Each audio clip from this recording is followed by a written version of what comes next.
used to believe that betrayal was something that happened to other people, to the women in stories. To strangers on the news. Not to me. Not to someone who built her whole life on love, loyalty, and family. But betrayal has a strange way of finding those who least expect it. My name is Rebecca Miller, and I'm 38 years old. I've lived in the same small coastal town in Oregon for most of my life, a place where everyone smiles at you in the grocery store but whispers your name when you walk away. I used to love that about it, the warmth, the familiarity. Now I realize it's the perfect place for secrets to hide. I met Brandon when I was 24. He was everything my mother said I should look for: stable, ambitious, polite. He wore pressed shirts, remembered birthdays, and looked at me like I was someone worth building a life with. I wasn't naive, but I wanted to believe in goodness. He made it easy to. We got married 2 years later. In my parents' backyard. My mother, Helen, cried the loudest that day. She called him the son she never had. I remember laughing when she said it, thinking it was just her way of showing love. I didn't realize then that it was the first line of a script she'd been writing long before I knew what role I was playing. For years, everything looked perfect from the outside. Brandon got promoted. We bought a house. I opened my little art studio downtown. We were the couple everyone called solid. But perfection is just a mirror, and mirrors crack. The first crack appeared one quiet Thursday evening. 3 years ago. Brandon was late again. He'd been working long hours, client dinners, late meetings. The usual. I believed him because believing him was easier than confronting what I didn't want to see. I was washing dishes when my phone buzzed a message from a number I didn't recognize. "You deserve to know." Check his work phone. No name. No explanation. Just those words. At first, I laughed, a nervous, empty laugh. It had to be a prank. Brandon wasn't the kind of man who cheated. He was loyal. Predictable. Careful. But something in my gut, that quiet instinct women are taught to silence, told me not to ignore it. When he got home that night, I tried to act normal. He smelled faintly of perfume that wasn't mine. I remember watching him as he talked about his meeting, my hands shaking as I handed him a glass of water. He kissed my forehead and said, "You worry too much, Becca." The next morning, while he showered, I did something I never thought I would. I went through his phone. Not his personal one, but the sleek black work phone he always guarded like a second heart. There were messages, dozens, some deleted, some hidden. I didn't recognize the number, but the name saved under it stopped my breath. Mom. At first, I thought it was just innocent. Maybe they were planning a surprise for me. Something sentimental. But as I scrolled, the messages blurred together, flirtatious emojis, late-night calls, phrases like "last night was amazing," "she'll never suspect." I felt the floor vanish beneath me. My mother, my husband. It didn't make sense. It couldn't. My hands went numb. I dropped the phone, and the sound of it hitting the floor was deafening. He came out of the shower, towel around his waist, humming softly. When he saw my face, he froze. "Rebecca, what's wrong?" I didn't answer. I just pointed to the phone. The silence between us stretched like a knife. His eyes flicked to the screen.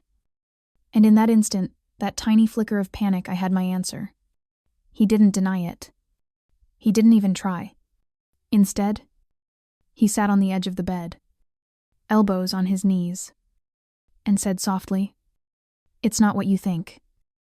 That sentence, that coward's anthem, snapped something inside me. "Then tell me what it is." "Brandon," I said, my voice shaking. "Tell me how my husband and my mother have late-night secrets that I'm not part of." He looked up, and for the first time in our marriage, I saw him without his mask. Cold, calculated, empty. "It just happened," he said. "You were always so busy, so distracted." "Your mother," she listened. She understood me. I wanted to scream, to throw something, to destroy every trace of him in that house. But I didn't. I just stood there, numb, while he gathered his things and left. When I called my mother, she didn't even sound surprised. "Rebecca," she sighed. "Don't be dramatic. You've always been too emotional about these things." "These things," I repeated. "You slept with my husband." Her tone didn't waver. "Brandon was lonely. You pushed him away. I was trying to keep him from leaving you." For a long moment, I couldn't speak. The words wouldn't form, because somewhere deep down, I realized she actually believed that. She believed betrayal was a form of love. That's the thing about my mother. She's always been the master of rewriting reality. Growing up, she used to say, "Family is everything." What she meant was, family is control. My father learned that lesson the hard way. I watched him fade under her shadow until he barely existed. He died when I was 20. And she never let me grieve properly. "You need to be strong, Rebecca," she'd said at the funeral. Tears perfectly measured. Crying doesn't bring the dead back. Now I understood. She didn't want strength. She wanted silence. In the weeks that followed, Brandon moved out. He filed for divorce within a month, claiming irreconcilable differences. I didn't contest it. I couldn't stomach the courtroom charade. The town whispered. Of course. They always do. Some pitied me. Some speculated. But no one knew the full truth. Not until the day the letter arrived. It was a thick envelope, sealed with my mother's handwriting. Inside was a single-page note and a copy of my father's old will. Her note read, "Rebecca, there are things you don't understand about our family. Before you judge me, read this." The will was dated 6 months before my father's death. It left everything: the house, the savings, the land, not to my mother, but to me. And in the corner of the document was a handwritten addendum. "In case of my death, contact attorney Michael Dean." I didn't know what to think. I called the number listed beside the lawyer's name. He was retired now. But he remembered my father. I always wondered why no one claimed his file. He said, "Your father asked me to hold on to some documents. Said his wife couldn't be trusted." The next day, I drove 3 hours to meet him. He handed me a dusty brown envelope with my father's initials on it. Inside were photocopies of property transfers, bank statements, and most shocking of all, a birth certificate. My mother's name was on it, but under father's name, it didn't say Raymond Miller. It said Edward Langford. That name hit me like a blow.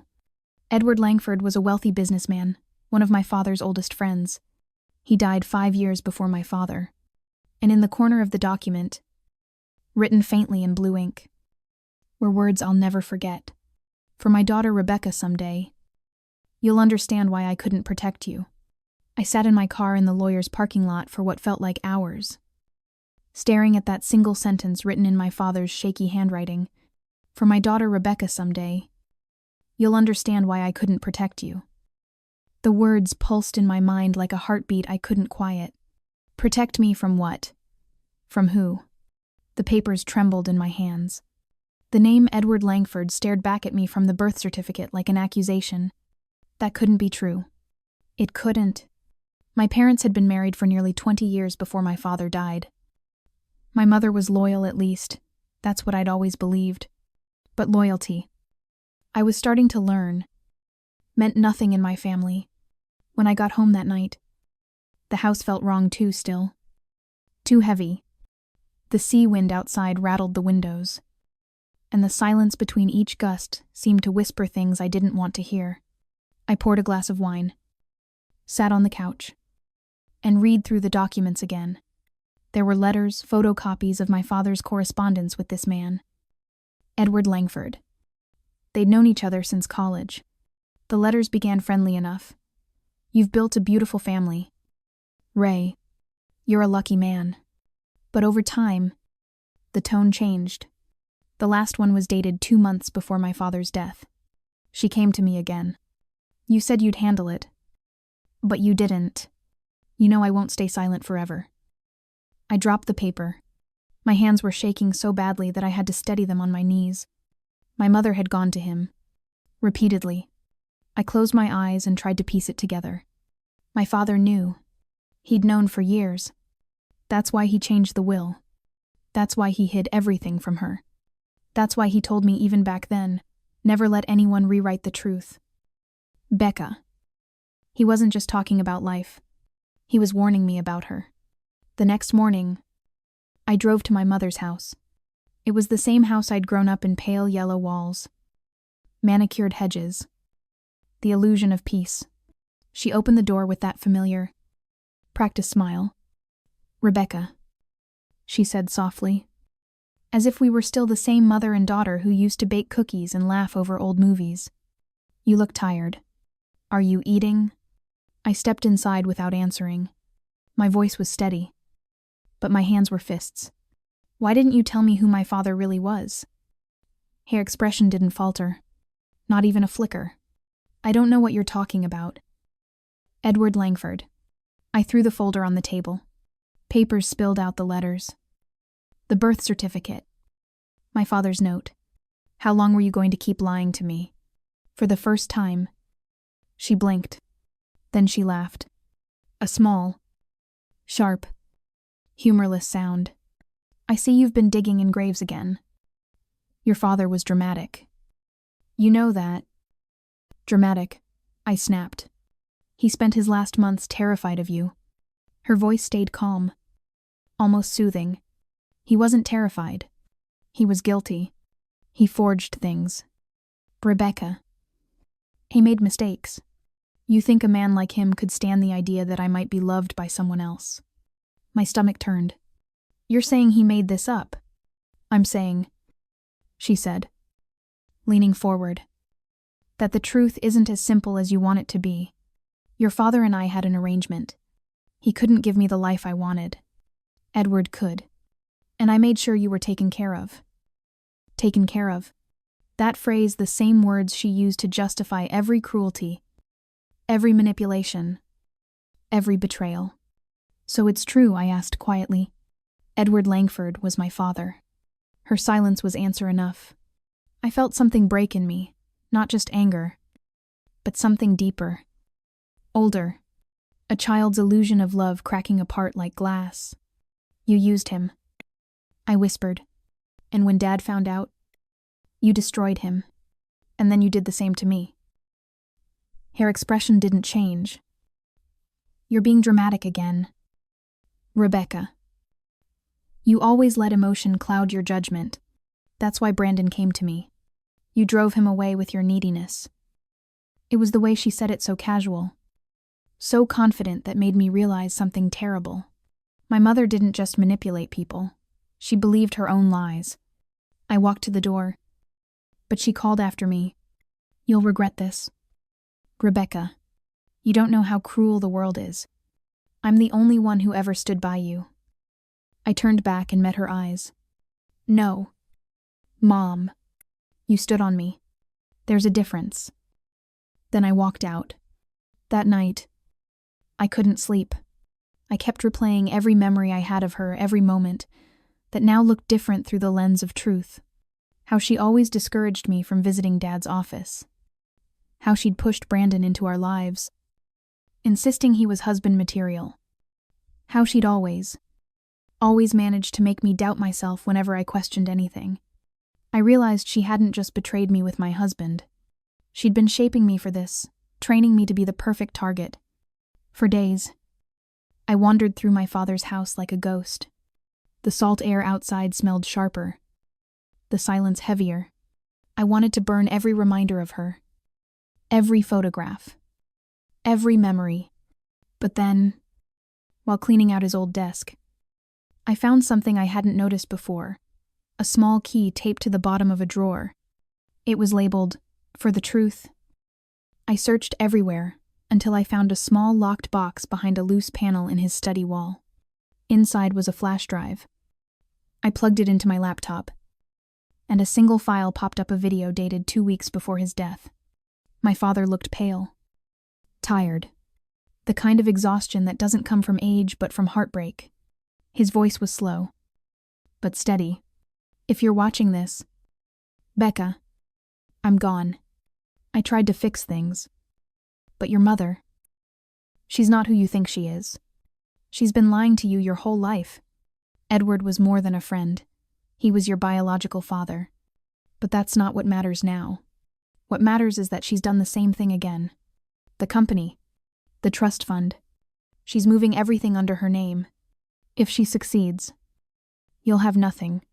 I've left proof of her transactions with Attorney Dean. Don't let her bury the truth like she buried me. I stopped breathing. My hands flew to my mouth. He knew. He'd known everything her affair. He had deceit.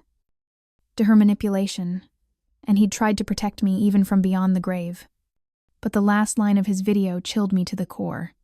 She'll turn on you next. Becca, when she realizes you've seen through her, she'll do whatever it takes to silence you. The next day, I went back to the lawyer, retrieved the documents he'd mentioned, and gave them to the police. Financial fraude. Forged signatures. Hidden accounts. My mother had stolen over $1 million from my father's estate. The moment the investigation began, she called me, her voice sharp and venomous this time. You ungrateful little traitor, she hissed. After everything I've done for you. I hung up without saying a word. I didn't have to. The law would speak for me now. But I didn't expect what came next. A week later, I came home to find my front door ajar. Inside, drawers were overturned. Photos ripped apart. On the kitchen table was a note my mother's handwriting. Unmistakable. You've taken everything from me. Let's see what you do when you lose it too. The air in my house felt colder that night, unnaturally still. As if the walls themselves were holding their breath. Every sound seemed amplified, the creak of the floorboards beneath my feet. The faint ticking of the kitchen clock. Even my own pulse echoing inside my skull. I picked up the note again. My mother's handwriting taunting me from the page. You've taken everything from me. Let's see what you do when you lose it too. It wasn't just a threat. It was a promise, the kind only someone like her would keep. The police came within an hour. They photographed the scene. Dusted for prints. Told me to stay somewhere else for the night. The officer, a kind woman named Harris, looked at me with a mix of sympathy and disbelief. Family cases, she said quietly, shaking her head. They're always the worst kind. I nodded numbly. She had no idea. I spent that night at a motel by the water. I barely slept. Every time I closed my eyes, I saw my mother's face, that look she had the last time we spoke. The glint in her eyes that wasn't just anger, but something deeper. Something like obsession. I'd taken away her control. And for someone like her, that was the same as taking away her life. In the morning, I decided I couldn't keep hiding. I needed to know what she would do next, and the only way to predict that was to understand how far she'd already gone. I went back to my father's lawyer. Dean. One more time. When I told him about the break-in, he sighed heavily and opened another folder from his safe. I hoped we wouldn't need this, he said, but your father left more than just financial records. He slid a single CD across the desk. This was recorded a week before his stroke. I don't know what's on it. He said it was for you, and only for you. I took it home and played it on my laptop. The video flickered to life, my father again, sitting in his office. His face looked older than I remembered, lined with sorrow. Becca, he began, his voice tired but firm. If you're watching this, she's done it again. I tried to warn you, but I see now that you'll have to face her yourself. There's something you don't know, something about the Langford family. Edward wasn't just your biological father.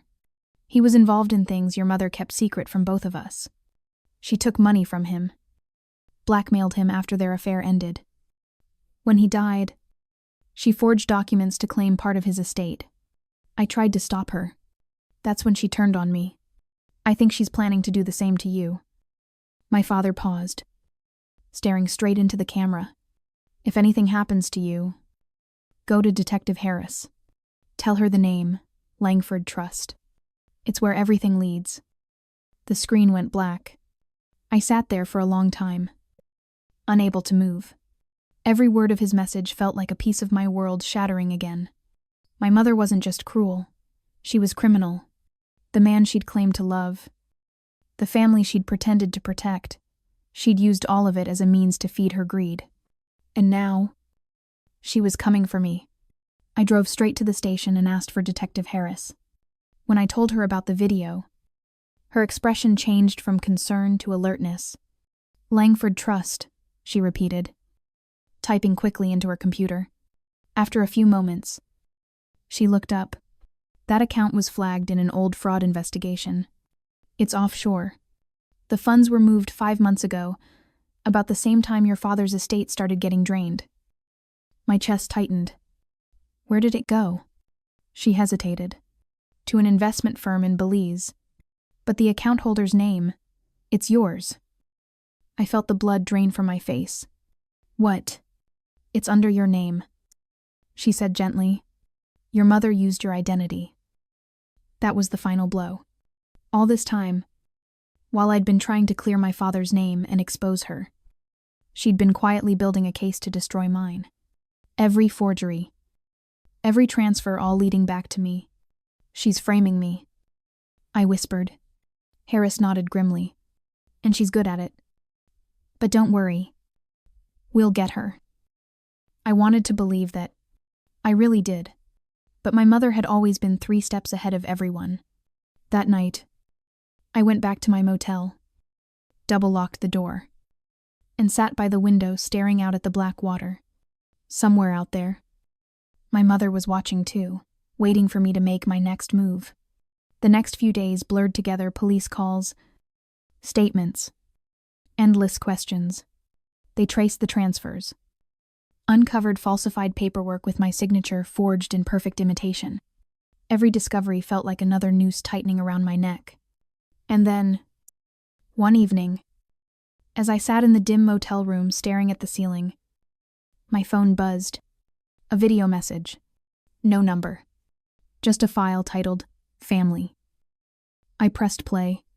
It was a recording of my house, the one she'd broken into. The camera panned across the living room, then stopped at the wall where I used to hang my father's portrait. She was there, my mother, standing in front of it, dressed in black, her face half in shadow. Hello, Rebecca, she said softly. I see you've been busy. My heart stopped. You always were your father's daughter, she continued, her voice low, venomous, always snooping, always righteous. He thought he could outsmart me. He couldn't, and neither can you. She smiled faintly. That same cruel curve I used to mistake for charm. You think you've taken everything from me, but you've only just started to lose. The police will find your prints where I left them, the accounts under your name, and when they do, you'll finally understand what it feels like to be me alone, hunted, and misunderstood. Then she leaned closer to the camera. You wanted the truth so badly.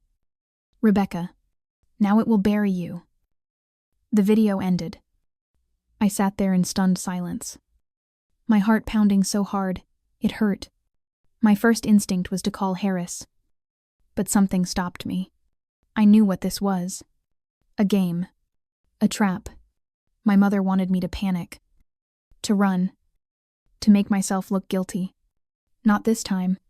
I copied the video, backed it up on 3 drives, and drove to the station first thing in the morning. Harris met me at the door, and the moment she saw the footage, her jaw tightened. This is enough, she said. We can get a warrant. Within hours, they raided my mother's home.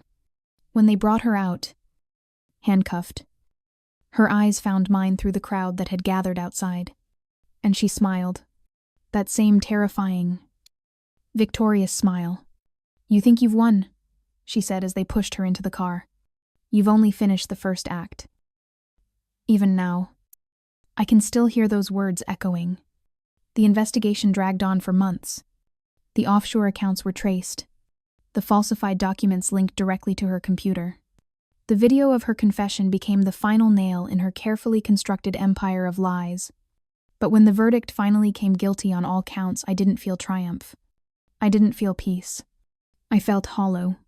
Because the truth was, there was no victory in exposing her. There was only loss. Loss of family. Loss of faith. Loss of the illusion that love could fix what was broken long before I was even born. People called it justice. I called it survival. And in some twisted way, I knew she was right. The story wasn't over. Not yet. Because even now, sometimes, when the wind howls outside my window at night, I swear I can hear her voice soft, cold, whispering through the dark. You can bury me, Rebecca, but you'll never escape me. After the trial, the world didn't go back to normal.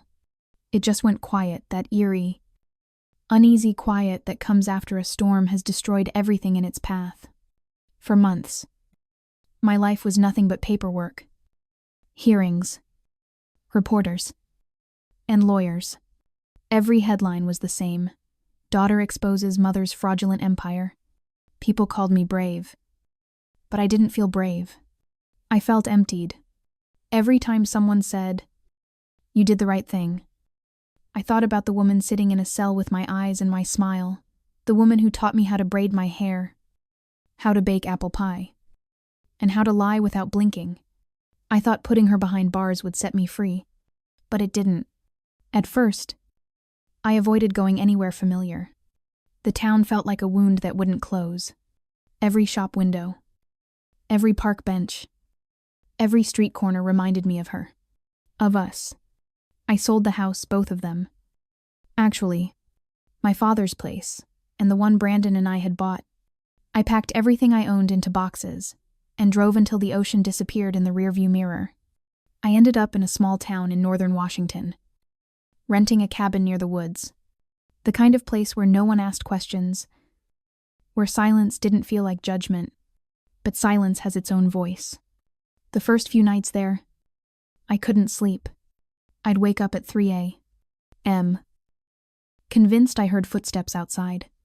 Sometimes, I'd swear I saw a shadow pass the window too tall to be a branch, too still to be imagination. I'd turn on the porch light and find nothing but mist and pine trees. I told myself it was paranoia, trauma playing tricks on me. But then the letters started coming. No return address. Just my name, printed neatly across the envelope. The first one arrived a month after I moved in. You think the truth set you free? But truth is just another prison. I dropped it into the fireplace without opening another word. I tried to forget. The second letter came 2 weeks later. You look just like her when you're afraid. This time, I didn't burn it. I kept it in a drawer, as if part of me needed proof that I wasn't losing my mind. I reported the letters to Detective Harris. She tried to sound reassuring. Inmates sometimes send things through third parties. She said, "We'll track it." But the problem was the letters weren't postmarked from the prison. They were local. The next few weeks blurred together. Every noise made me flinch.